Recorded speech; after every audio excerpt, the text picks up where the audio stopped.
One sec, guys. I got like a hair thing. What about now? Think that's okay. What do you think? You know, this wouldn't happen if you just wore a hat. Start the thing.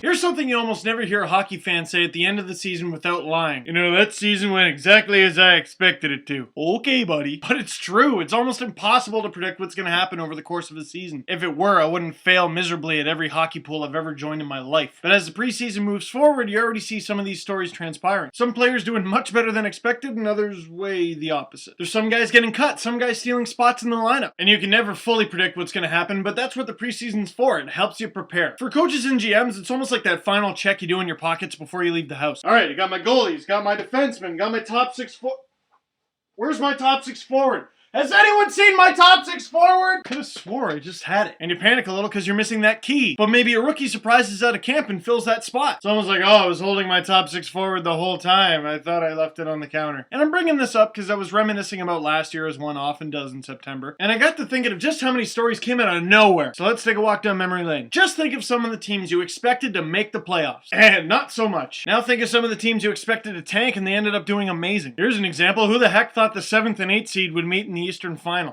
Put your hand down. Who would have thought PK Subban would play 7 times as many playoff games as he did regular season games? And who would have thought that a sophomore that was a healthy scratch for parts of his rookie season would tie for the most goals in the league with 51? That sophomore, well, not a sophomore anymore, was Steven Stamkos. And by the way, a season-to-season improvement like Stamkos's doesn't happen overnight, clearly. You gotta train. And something that gets a lot of mention is Stamkos's training with Gary Roberts. Well, if you go to NikeTraining.ca, they actually have a bunch of videos of Stamkos and some other players that you might recognize training with Gary Roberts. And it looks insane. Alright, I'm gonna tie this thing to you now. Run that way really fast. If you want to see it, it's all there. Check it out. But what I'm trying to ask is, what are those surprise stories going to be this season? What do you guys think they're going to be? Please tell me. Text response, video response, carrier pigeon, for all I care. But here's a potential surprise for me, and I want to know what you think of it, or rather him.